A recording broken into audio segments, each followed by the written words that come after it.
Here we go. Oh, I'm so hyped for this. From being a Destiny 1 beta player, it's been a long 10 years. Thanks for tuning in, y'all. Here we go. Like many of you, I've been playing games as long as I can remember. They're a core part of what makes me who I am. I believe there's this deeply rooted, often unstated mission of games to keep adventure alive.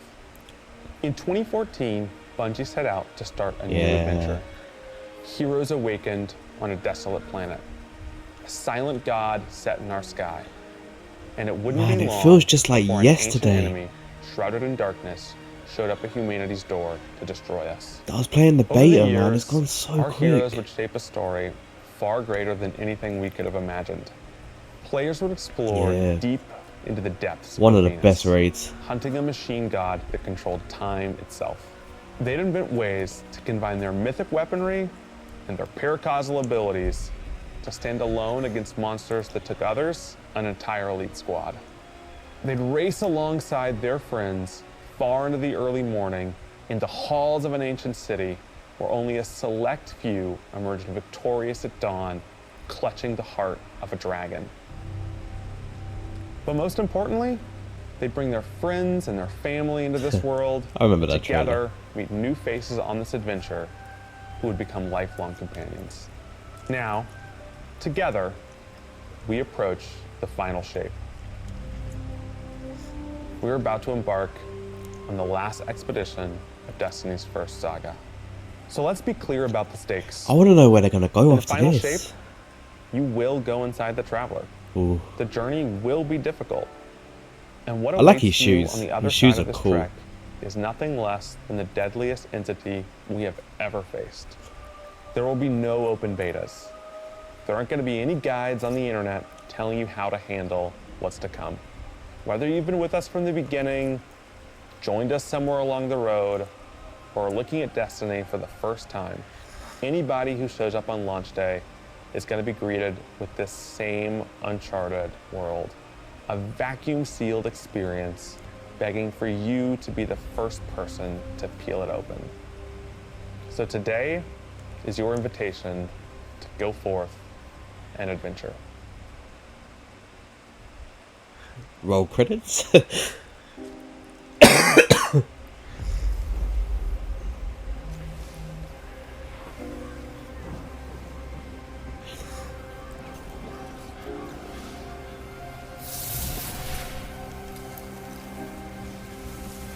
After all these years,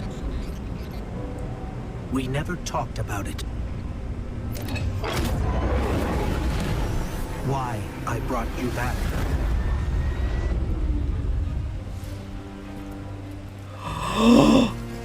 The old tower! Chosen. The old tower inside the Traveler! Yes! Oh!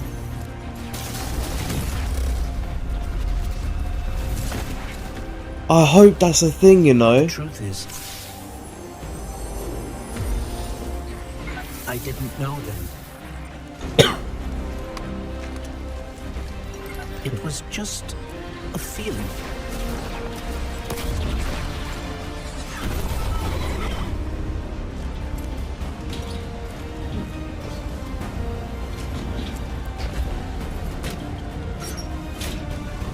But I know now. After all we've seen, all we've lost, this fight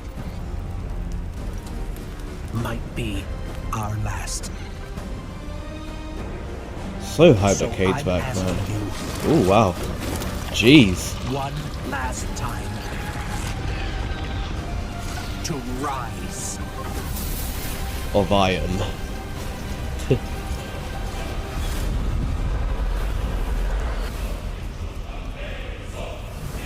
Whoa. 27th of February, guys. Damn. So hyped. Man. The Heart of the Traveler. This is a momentous time in Destiny history. We've been building to this moment for the last 10 years. The final shape is the conclusion to that journey. This is a moment in gaming that as a developer, you just don't get very often. Guardians and allies are fighting the biggest threat that the universe has ever seen in this big culmination of the Light and Darkness saga. When we were thinking of what the final shape could be, it had to be a lot of different things. It needs to pay off this epic confrontation with the Witness that we've been setting up for years. It has to bring you closer to your allies in the Vanguard. It has to be this place that like makes you feel nostalgic for the entire journey you've been on. When we were resurrected by Ghost at the very beginning of this story, we didn't know why, but it was for this. The Traveler is asking us for help. And it's our responsibility to protect every living thing in the universe from what the Witness intends to do. When we first start the final shape, we are finally able to go through the portal that the Witness opened in the Traveler at the end of Lightfall. Inside is the Pale Heart of the Traveler. That is the stage for our showdown with the Witness. The Witness has the darkness. It has always had a connection to it. The Pale Heart of the Traveler is what it's trying to use to gain connection to the light. So with both, it can enact its final shape. The Witness looks around and sees a lack of purpose, no meaning. It wants to fix all that. So it's trying to put the universe into this frozen perfection where everything's just exactly how it thinks it's supposed to be. That is the final shape. If we're going to defeat the Witness, it's going to take everyone. Failure is not an option. We're gonna need the Vanguard, all of our allies, and all the Guardians. I wonder to if that's rally new, together and be brave like in the face things of for your Oblivion. light subclasses, like the old tower. In the final Oh, shape, so we're beautiful. going to answer questions at the grandest scale. But what I find really interesting is that it's also a very personal journey. New power as well. I Where hope. we deepen our relationships with these characters that we've known for so long. Zavala, Ikora, our Ghost, get to reconnect with Cayde 6. So, like, while there's this great conflict and everything going on around us and stakes of just unimaginable heights, it's still at the end a story told around campfires by a bunch of companions who have been fighting together for hundreds of years.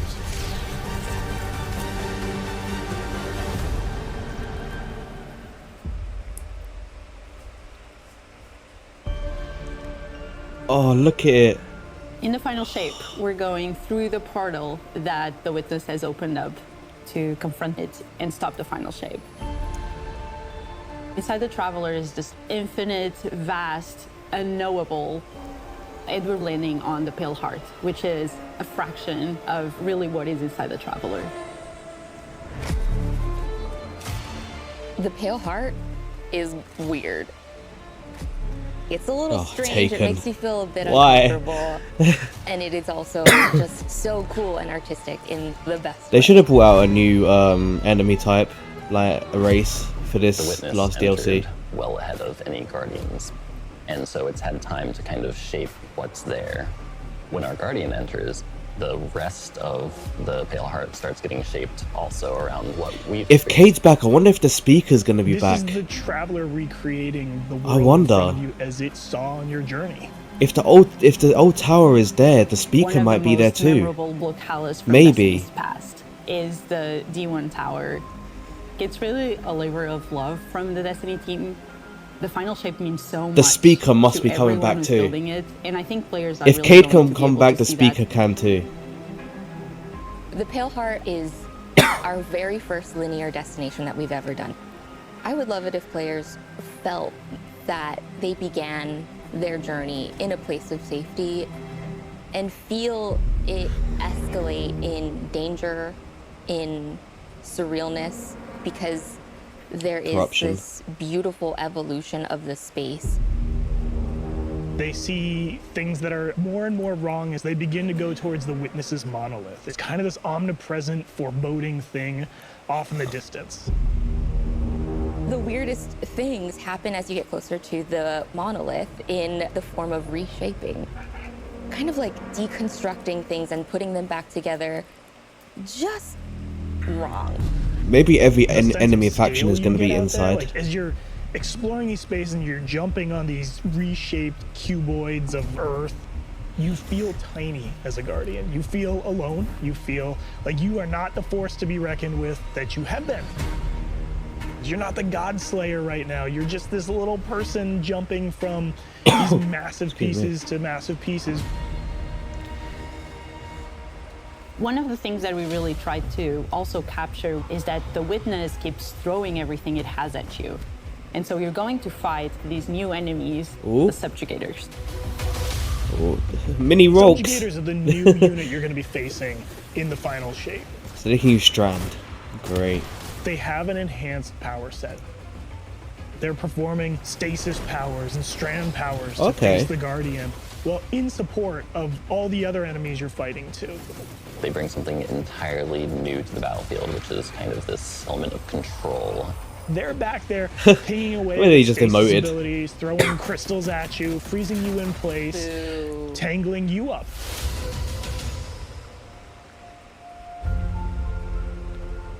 We're focusing you on the campaign and only the campaign. It's the most important thing in the universe at that moment. You have to stop the final shape from happening. And for that, we do need the help with our allies. And so we're going to make sure that the core Vanguard team gets back together. Zavala and Ikora and Cade.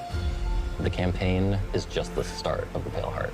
It was quite After you've nice, reached like the monolith environment and everything. And finish the campaign, we open up the entire destination, and so the entire Pale Heart is going to react to you and what you are doing. Might be a bit of like every location in there.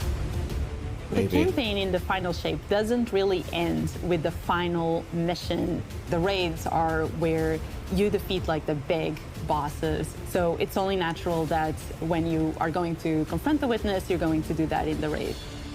But that might not be enough. This is a moment where we need to rally all Guardians So it's gonna be a raid to be able boss. to overcome the final shape and the Witness. They might do like a Oryx thing where you fight him in the campaign, he runs away, and then you fight him in the In the raid. final shape, we are inside the Traveler, very close to this energy. This allows us to have new supers, Arc, Solar, Void. We want to create something that turns you into an offensive powerhouse, but also can benefit your allies in a support capacity. There is this thread of team play and Gonna like get working with 4.0? your friends to overcome the odds. The Warlock Super is this ultimate expression of solar energy New coursing supers. through your Guardian. This Solar Warlock Super is a callback to Radiance from D1. Other than Golden Self-res, Gun, this is please. the only other first-person. Is there gonna be super self-res in coming Destiny back? right now? Your melee's like all these projectiles going off, They'll doubling never the bring it amount of back. projectiles. Your grenade almost being sentient, it searches around, and then it hits a character, bounces off, and goes to another one. And That seems quite you're good. so Oh, overflowing the clicker. with this energy that you are also seems quite giving it overpowered. to your allies, allowing them to have their solar weapons supercharged. Oh, wow. applying Scorch when they're shooting. The new Solar Warlock aspect. When I cast my Rift, it is going to create this little solar soul that when it sees an enemy, it launches part of itself out and hits the enemy and explodes and scorches them. It just feels very alive. Kind of like Arc Soul. They do Void Soul now. Arsenal. It's a layered super. This is the only ranged one-off offensive super for Titans in the game. The Titan jumps up into the air, summons this giant void axe, throws it, summons another one, throws it, summons another one, looks at a different group of enemies, throws it. And when these axes fly through the So air, we're they finally stick getting into one the that's not ground, melee. or an enemy do their void gravity thing where they suck a bunch of energy and enemies in and then explode. But that doesn't destroy the axe. The axe sticks around. Oh, wow. And you and your allies can go and pick up that axe and start wailing on enemies with it. This super is insane to me. The Void Titan aspect, I press and hold my grenade button to consume my grenade and turn it into the shield. The more damage it takes, the more it charges up, and then I can release that, and it creates this blast that deals massive damage. Nice. the Hunter Arc Super. Arc is all about finding the shortest distance between 2 points. A hunter kind of rears back, takes this knife and throws it across the world, and then is able to blink to its position, do the slash that just decimates anyone nearby. One really great thing about that is not just you do it once, but you're able to do it 3 times, along with devastating attacks each time you do it. The hunter has an aspect. We take our staff, we twirl it in the air, which propels us upward. It creates this burst, which amplifies you and any allies near you. It almost makes it feel like you're playing a fighting game, right? Like these combos that you're chaining together to do these different moves. It like takes that sandbox to the next level. The more aspects we have, the more capable we are to do that. It feels like you're like riding the lightning, you know? Like that instantaneous, like... That was good, but I think it's more like... You know? I like it, I like it.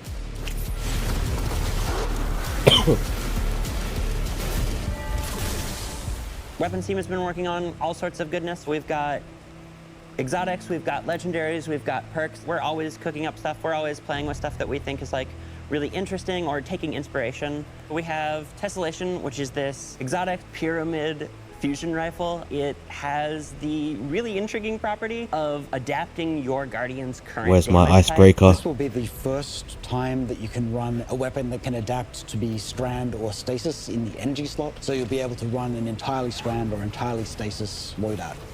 That's weird. Tessellation has the additional property that you can special reload to reshape your grenade and suck it into the weapon, and then fire out a super destructive single projectile. It's a really special weapon. What's the one specific exotic that I can make that's like really zany that you would like right now? What if Golden Gun was a sniper rifle? What if you could harness the might of the Traveler? You know, we had a moment where we saw that Traveler Beam cutscene. I know people on Weapons went, I kind of want that. You're like, that is incredibly dope. So we've got this opportunity to bring back these iconic Destiny 1 weapons, but really turn it into something that feels unique in Destiny 2. We have to bring Kvastav into the fold. The Red Death exotic pulse rifle. And Dragon's Breath. Red burn the Death. World, burn it all. Yes. In the final shape, we have new weapon subfamilies coming, broadening what existing weapons can be. Really, like, bordering on exotic Give me my functionality. icebreaker. So, for example, we've got a rocket pistol sidearm subfamily. We always liked the special ammo sidearms. This fires tiny, slow-moving rockets. They hit very hard, do a bit of AoE damage. They have a mixture of regular weapon and rocket launcher stats. We're also doing a new support weapon subfamily. The support frame auto rifle is a type of legendary auto rifle. It'll let you switch seamlessly from firing at enemies to healing your allies. I'm really excited to bring it to dungeons and keep my team alive, honestly. The weapons team is always coming up with new ideas. We've got a ton of new cool stuff coming over the next few years, and some new and really wild ideas, which we're pretty excited about.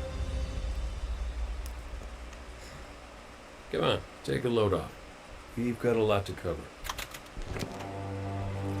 This place is only big enough for one dashing hero type, and that's me, so... I'm back! Hey, you two, give me a sec. I was magnificent. Nice to see him back. This is great. Anyone want a hug? Everyone was always like, Off my map. they're gonna replace the scenario, Vanguard you with die. another guy. Who knows? Nah, they'll just Maybe bring Cade you back. won't.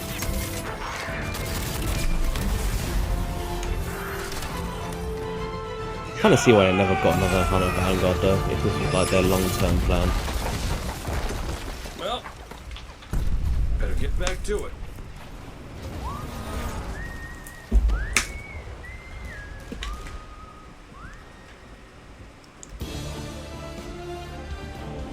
In this moment where we're driving to the end of the Light and Darkness saga, it's great to see Cade like return to this world at this moment with all this change about to culminate with this confrontation with the long-standing enemy, the Witness. Cade is the quintessential hunter. His presence casts such a long shadow over the story of Destiny, whether it was when he was alive or when he was dead. What Cade goes through in this journey, how he serves as a catalyst for the other characters, the events that are uncovered to have brought him back. This is how the story had to end. There was no end to the Light and Darkness saga that didn't have Cade here alongside his friends to finish the job. Once we started digging into the nature of the Pale Heart. I think that crystallized Cade's role as a guide. Cade is Virgil, and he's our guide through this other place. Cade is the one who is the most appropriate person to be the guide, because that's his job. That's always been his job. It just feels so natural for Nathan to be back in the booth. It felt amazing to just see him slip back into the role, like, without missing a beat. Right, instantly. In the flesh, or metal, as it were. Cade's the glue that's always held Zavala and Ikora together. Having him back puts them in a position of questioning where they've been and what they've done without him. You think about the journey that Zavala's been on and how he's been taken down this dark path, and you think about the weight that's been on Ikora, having to hold the Vanguard together, having Cade's voice of levity and brightness that he brings to that group, that I think is going to be great for them. Well, at least we have each other. We want people to take away that sense of reunion and that idea of like the gang being back together for this moment. I'm here now. Wherever the hell here is.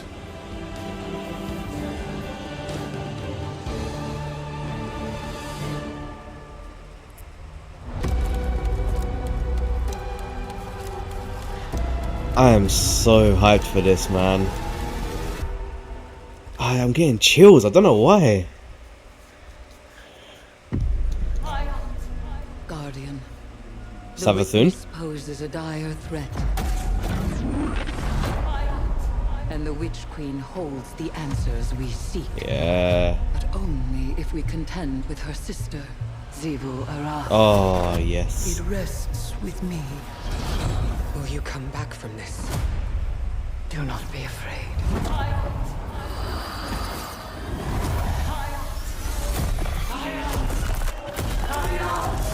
Whoa. Bring me your tithes. You now That wield armor. Hive magic. Looks a bit weird. Entwined it with your light. Is this the new dungeon? Aspire, Guardian, and open the way to our tithes. Wow, that's quite cool. Let them know fear. The deck of whispers, and they do whisper. Fight in my name, Guardian. Every opponent you defeat strengthens me. But then we're gonna lose Eris. No. My appetite rises for your brutal tribute.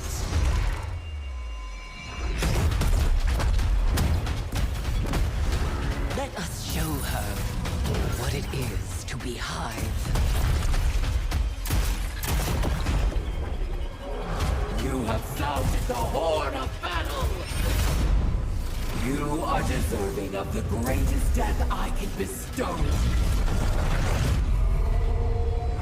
Season of the Witch starting today. The Season of the Witch is our opportunity as players. We've been annihilating and breaking Hive spells, and now we finally get to cast them. At the end of Season of the Deep, we learn that Savathun has the key to getting into the portal that we need to go into. That means we have to go find Imaru, her ghost. Imaru's like, not so fast. We've got a bigger problem first. And that bigger problem's name is Xivu Arath. If we fight her, she only gets stronger. Eris has an idea. It's a really good It's idea. a wild ass idea. Yeah. She determines like, well, the best way to fight fire is with fire. We are channeling all of that energy that So we're we're gonna creating kill, by going through, by might kill Eris eliminating as well? enemies, and we're tithing to our friend Eris. Bring me your tithes. What does that mean for the characters and the player to kind of like be like Savathun? And that's where we went down the path of having Hive Eris. We wanted to extend that magical fantasy. She into was the player, cool, though. That ability to have overwhelming magical power, that risk and reward into all of our activities and systems experiences. And so that's what led us to come up with things like Deck of Whispers. It's this magical deck of cards that creates amazing synergies with your Buildcraft meta and with buffs and the activities. They can then choose these cards at will, whichever ones they want, and then that really leans into the build crafting. You actually are getting cards that you can then use to place on the battlefield and change the way you play. I'm such a sucker for deck building. Like being able to like bring that element into Destiny gameplay has just been like, oh, chef's Yeah, kiss. oh, It's really super fun.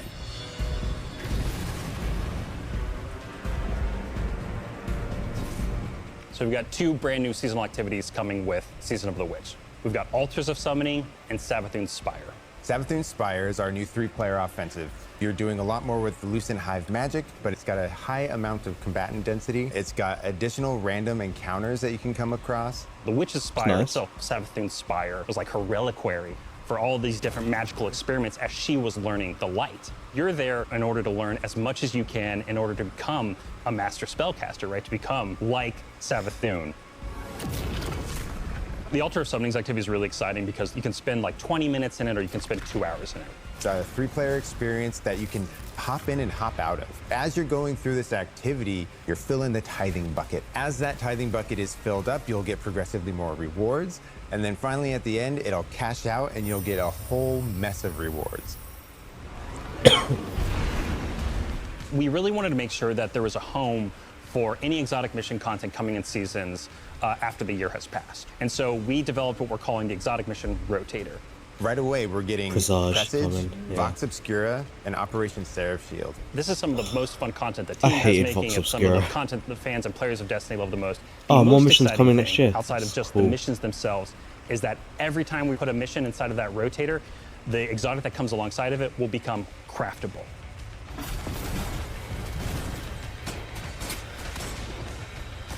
With Season of the Witch, we have a brand new Vex lo-fi PvP map coming. It's really exciting. It's got a bunch of really tight gameplay experiences. We wanted to make sure that we focus the combat a little bit more. With the new Vex network map, we really wanted to make sure we hit is like, hey, you're shoulder to shoulder more often. There's not as much Probably the deep first sight lines trials that map. you're interacting with. And a lot of the flow of the map is actually built around this like kind of central pillar of the Vex network that you're orienting around. And there's also some modes coming too, right?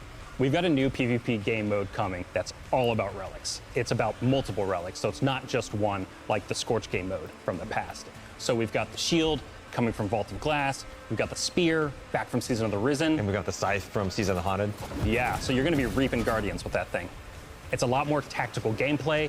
It's all about running around the map, claiming these relic dispensers, and then grabbing them in order to push for victory. I will Sounds take cool. what I need.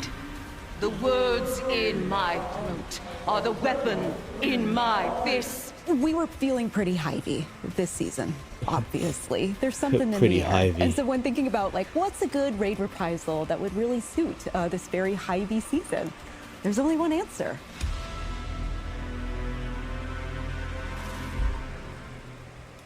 Dark Below.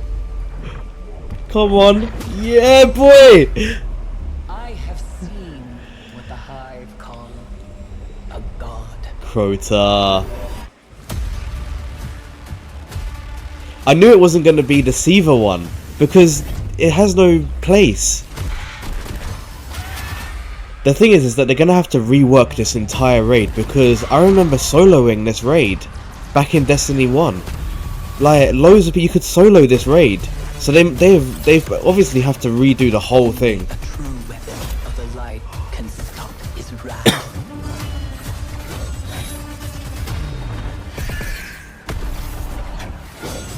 What's that witch called? Like Iranuk or something?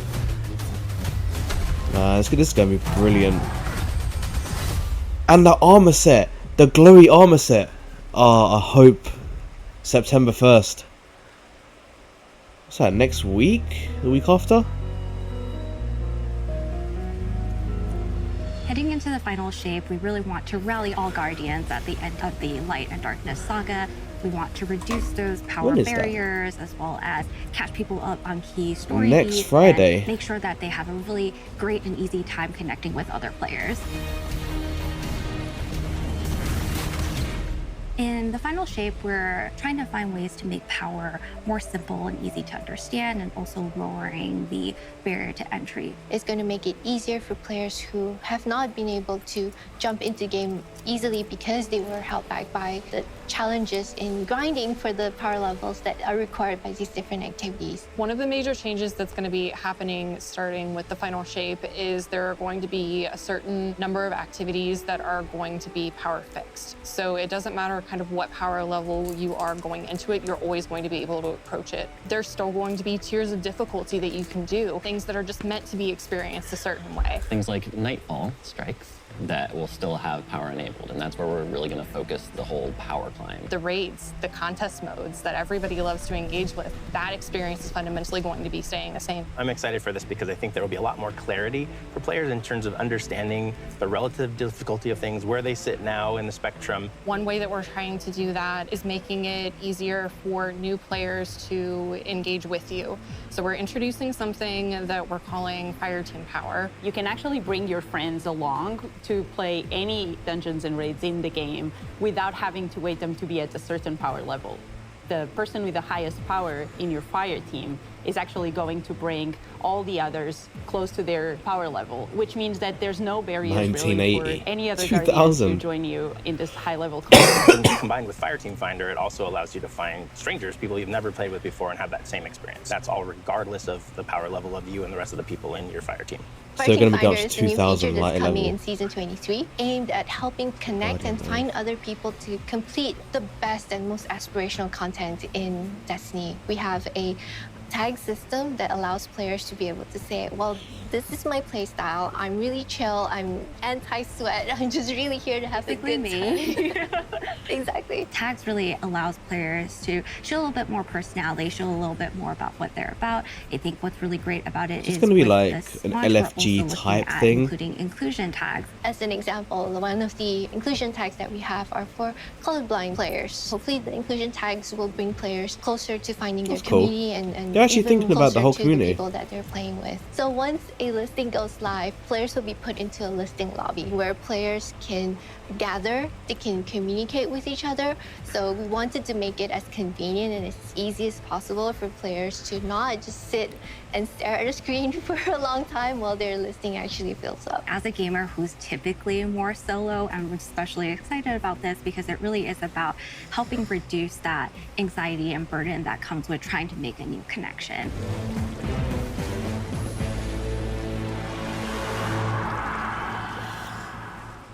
The feature coming out today that I'm incredibly excited about is Timeline Reflections. Essentially what we have done is we went back to previous expansions and pulled out missions that we felt really represent key narrative beats within our story. We are going to have a mission for Forsaken, mission for Beyond Light, as well as a mission for Witch Queen. Thanks for the memories, Guardian. I'm guessing it's going to be like a pinnacle They're not reward. going to be like one-to-one for how you would experience them in the campaign. You're also going to get additional pieces of narrative fed to you to like identify like, hey, this is why it's important that this happened, and here are the people you met along the way. A really big one that's really timely for Final Shape is Cade's Last Stand from Forsaken. Yeah, I think these are going to be like pinnacle missions for like pinnacle gear to level up. This is a moment that a lot of players, new and old, are going to come back to Destiny. I think this is just the right time to introduce features that are going to allow those players to jump right in and find people to play with and enjoy this content regardless of their power level.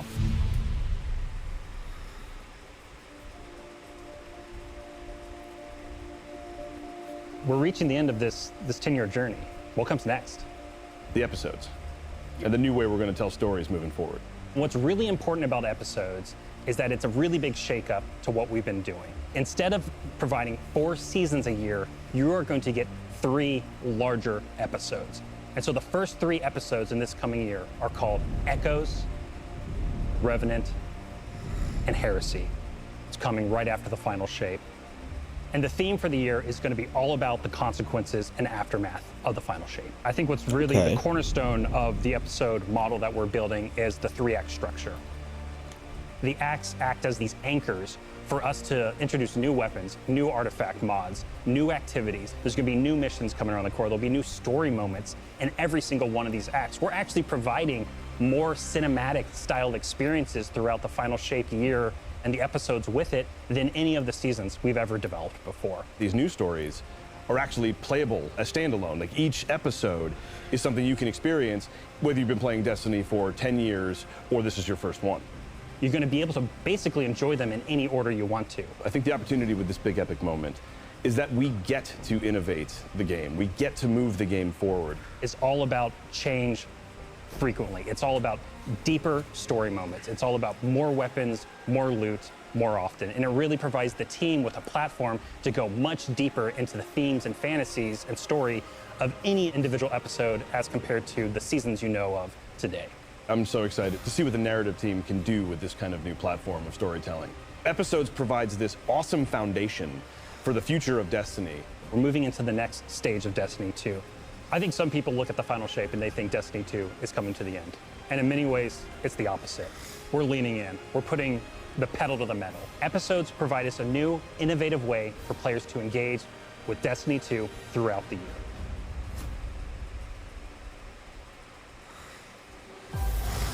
What makes a guardian a guardian? Devotion, bravery, sacrifice. We know that we were chosen for a reason, by something greater than ourselves. Guardian. Guardian? Eyes up, Guardian. Eyes up, Guardian. Shaped by the fires of each new battle, we are forged and sharpened into what we must become for the fight ahead. We are the final line that halts the second collapse. All of us. Every Titan. Every Warlock. Every Hunter. What is it the Guardians say? Devotion inspires bravery. Bravery inspires sacrifice. Sacrifice leads to death. The line between light and dark is so very thin. I love that transition, man. It's too good. Let's cross it together.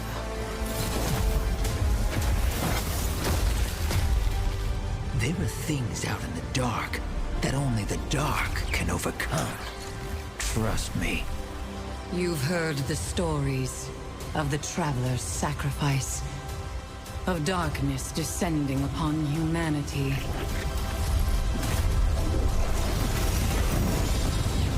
Our purpose is its end.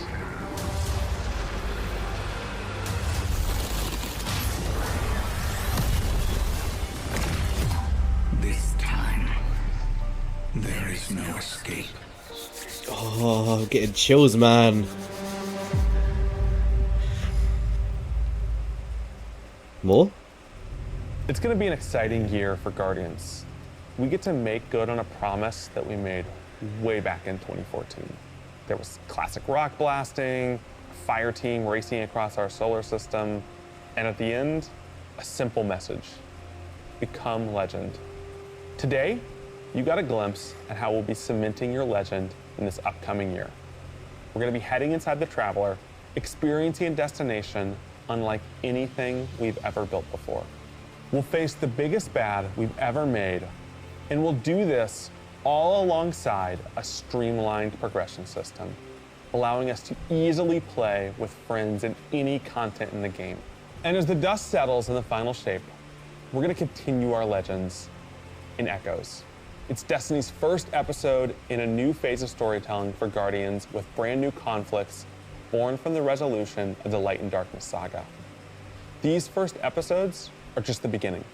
But if you're chomping at the bit to see how the Light and Darkness saga is going to kick off the future of Destiny 2, we've got a ton of great content for you to jump into today. Going live after this, we've got Season of the Witch, with a new story, new weapons, new armor, new activities, and new PvP content, all alongside a series of story catch-up missions, allowing any of your friends to jump into the game and get up to speed on what's happening in this world.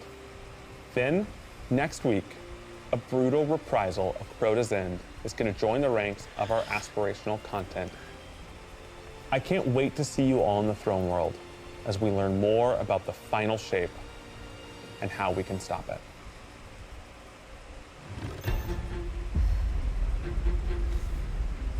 Can't wait for that Crota raid, man.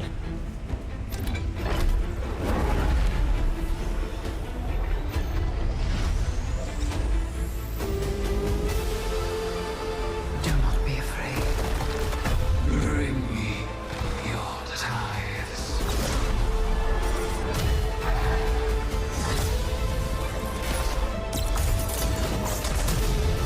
After all these years, all we've lost, this fight might be our last. So I'm asking you to rise one last time.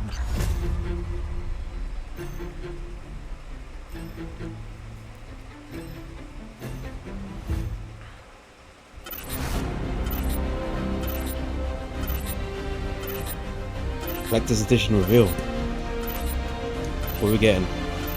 Maybe that fusion rifle we'll talk about. That's a pre-order bonus though. When we create a collector's edition, we try and recreate items from the universe for players to enjoy outside of the game. So this year we're doing a Destiny 1 tower.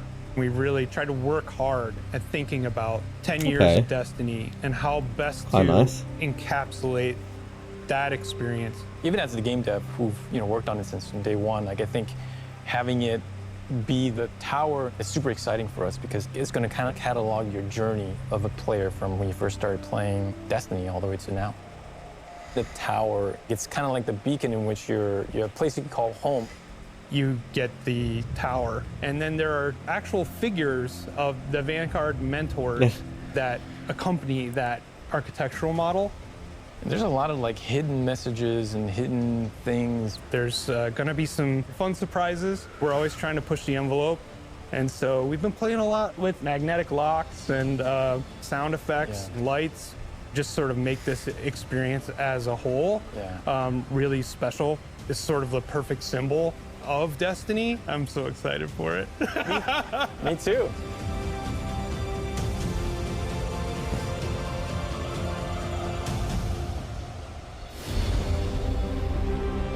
27th of Feb. Can't wait, man.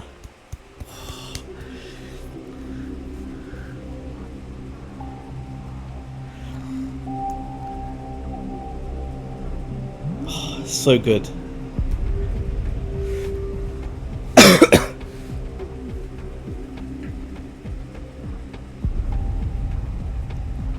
So that was a Destiny 2 showcase.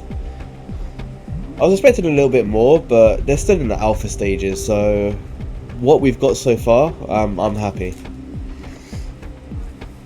You know, the game gets hate, but I'm in it to the end. Yeah. Yeah, that's definitely it. Anyway, thanks for watching.